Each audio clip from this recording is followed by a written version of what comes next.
He didn't lose her in a fight. He lost her in the waiting, and she was never fully there to begin with. That is the wound most patient men carry without being able to name it cleanly. Because the loss doesn't arrive with the clarity of a betrayal. There is no single moment he can point to, no obvious failure, no conversation that went catastrophically wrong. Just a slow, quiet, accumulating realization that the connection he had been investing in, the one he had restructured his emotional life around, was never fully reciprocated, never fully open, never quite real in the way he needed it to be to justify what it cost him. He was patient. That was the problem. Not because patience is wrong. Because he directed his patience toward someone whose emotional architecture could not receive what he was offering. And his patience allowed the dynamic to continue long past the point where the evidence was clear, because patience without discernment is simply another name for hope that has outlasted its evidence. He waited for her to open. She opened just enough at just the right intervals to keep the waiting worth continuing. A moment of warmth that felt like arrival. A depth of conversation that felt like connection. A gesture that suggested she was moving toward him, finally, and then the withdrawal again. The return to the baseline distance that he had been telling himself was temporary. She was not withholding. She was giving him exactly what she had available. And he kept waiting for more because what she had available felt like the preview of something larger. It wasn't. This video names what actually happens, psychologically, emotionally, structurally, to loyal men who stay in the orbit of women who cannot meet them where they stand. Not to generate bitterness, to generate clarity. And clarity is the only thing that ends the cycle before it takes everything. You already know the shape of this. You have lived inside its specific texture.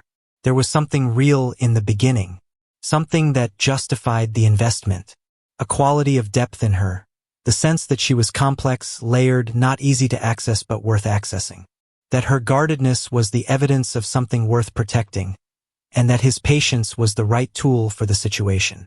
He believed that if he demonstrated enough consistency, enough care, enough presence without pressure, she would eventually open.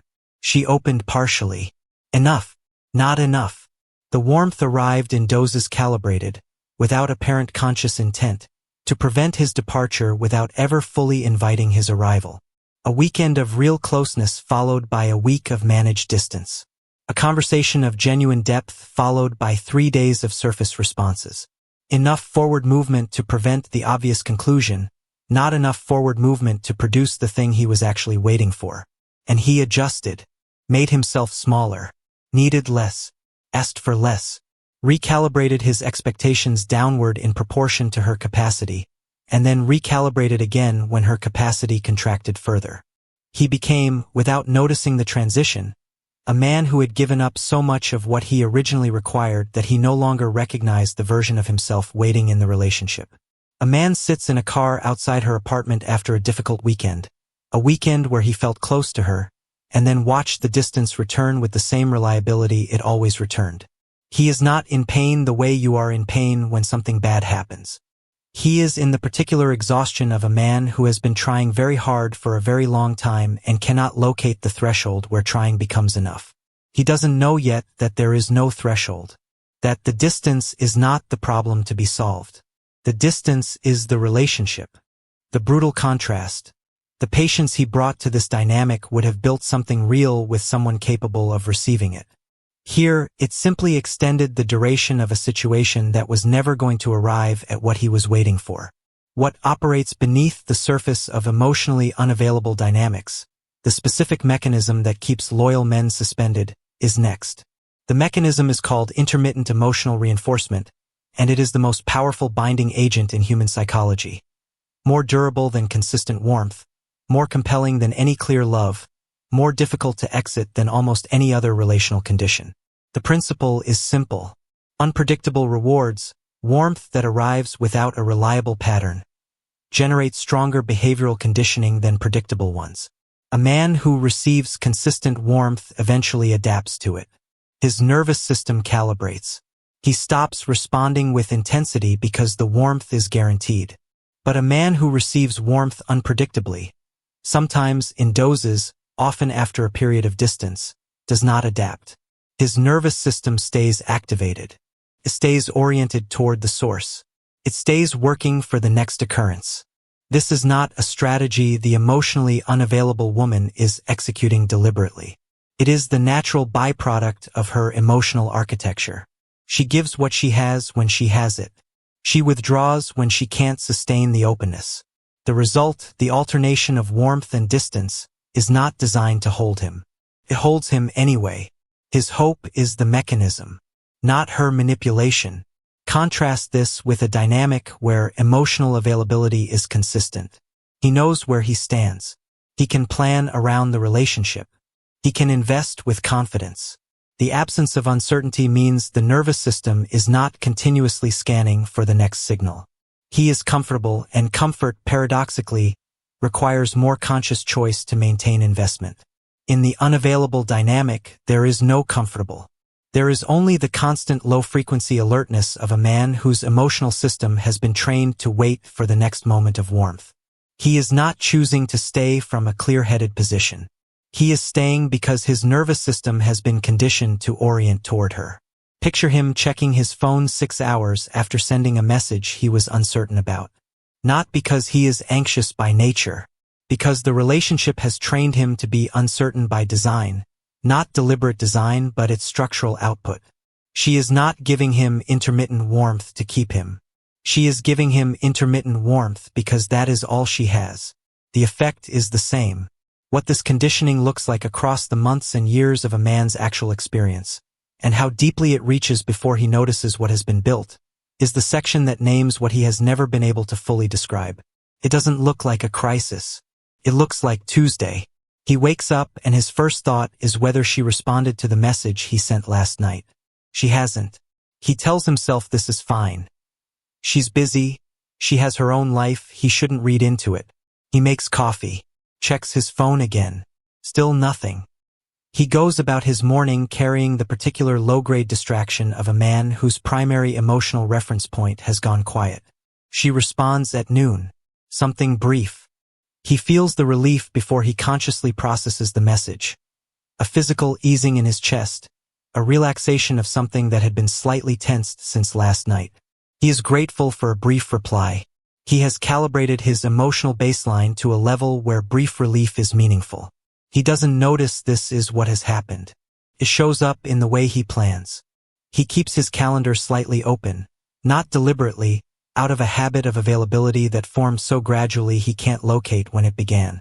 He doesn't make firm social commitments too far in advance because there is always the possibility that she will be available, and her availability takes priority over his plans in an automatic way he has never formally decided on. It shows up in conversations about the future.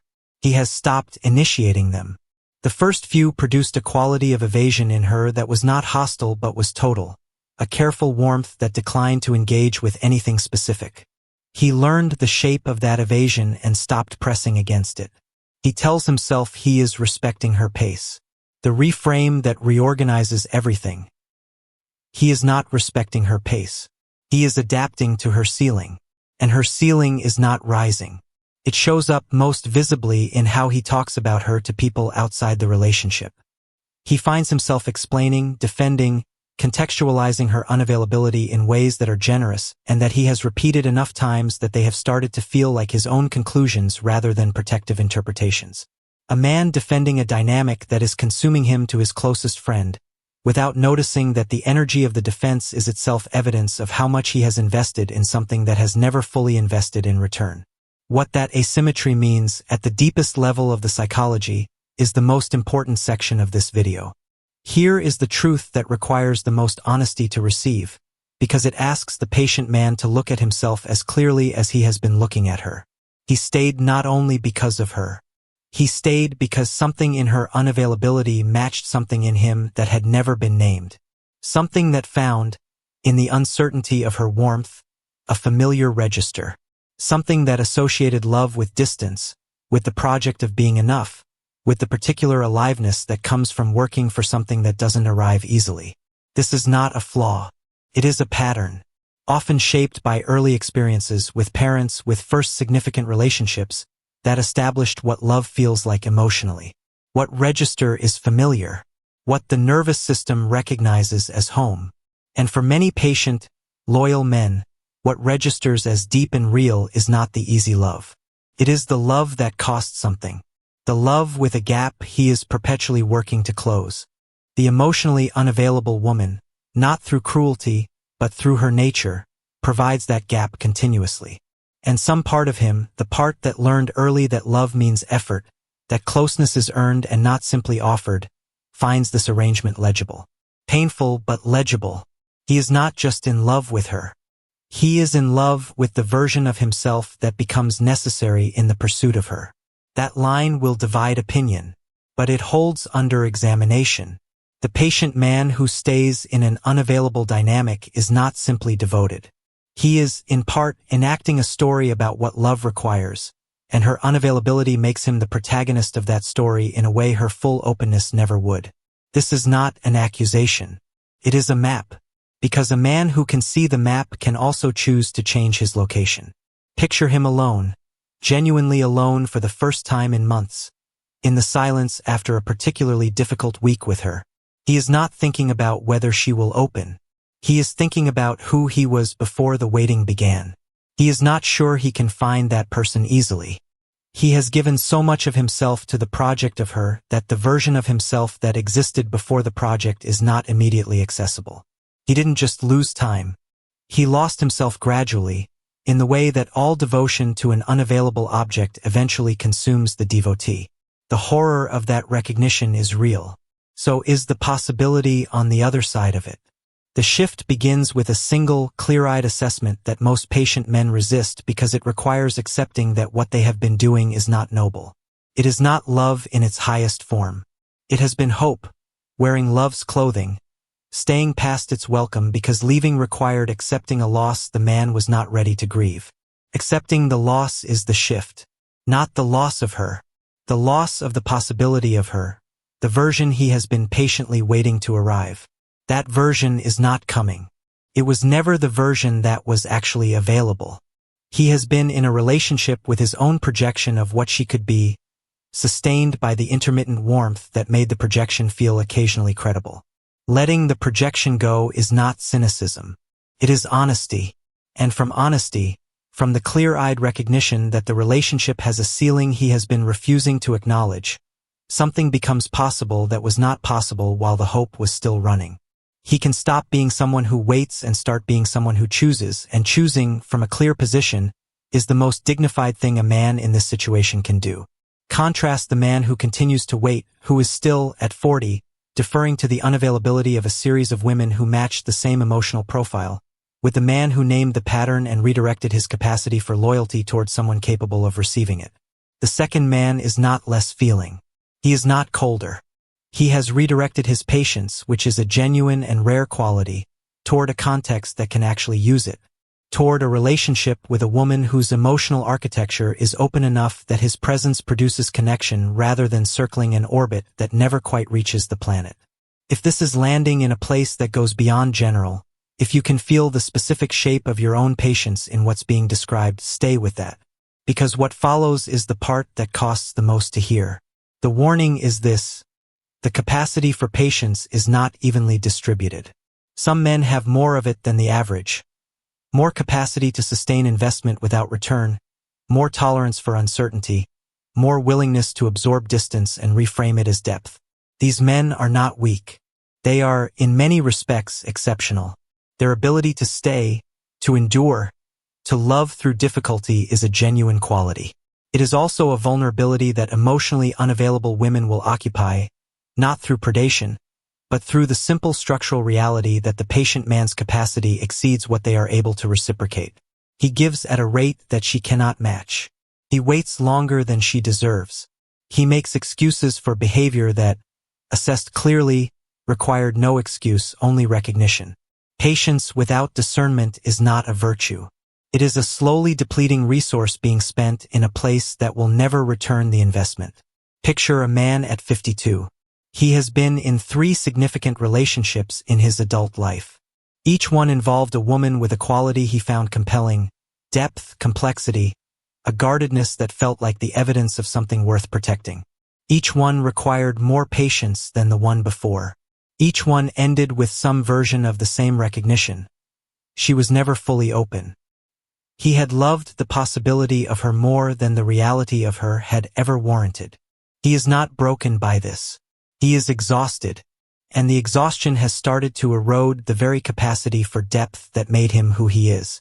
The man who learns this lesson early, who develops the ability to distinguish between the depth that is guarded because it is real and the distance that is structural because the emotional availability simply isn't there, that man does not have to replicate this arc. He takes his loyalty, his patience, his genuine capacity for depth, and he places it somewhere it can actually grow. What that looks like and what it produces is the section this entire video was built to reach. This is the full picture, assembled without softening. The emotionally unavailable woman does not consume the patient, loyal man through cruelty. She consumes him through ambiguity, through the specific, sustaining quality of just enough warmth to prevent his departure and just enough distance to prevent his arrival. And the patient man, because his capacity for loyalty is genuine and large, stays, and waits, and adjusts, and gives more in proportion to what is withheld, until the version of himself that entered the dynamic is difficult to recognize in the version that remains. This is not her fault entirely. This is not his fault entirely. It is the collision of two incompatible emotional architectures, her unavailability and his capacity for patience, that produces a dynamic that drains one and costs the other without either fully intending the outcome. But understanding the mechanism does not require fault assignment. It requires recognition. And recognition is the beginning of the only correction that actually works, directing his loyalty, his patience, his genuine capacity for depth toward someone whose emotional architecture can receive and reciprocate it. Loyalty given to someone who cannot receive it is not love. It is sacrifice, and sacrifice without return does not build a relationship. It builds a wound. If this channel has been giving you the specific kind of clarity that names what you felt but couldn't fully say, subscribe. This is what this channel was built to produce, and there is more precision coming. If you know a man who is currently in this dynamic, who is giving his best patience to someone who cannot meet him where he stands, and calling the waiting devotion, share this with him. He needs the mechanism named more than he needs encouragement to keep trying. Leave a comment with this. How long did you wait for someone who was never going to fully open? And what did you do with the version of yourself that was left after? Because that answer, honest, specific, without the protective reframing of retrospect, is where every recovery from this particular wound actually begins. He didn't fail to love her enough. He loved someone who had no room to put it, and kept trying to make room that was never going to appear.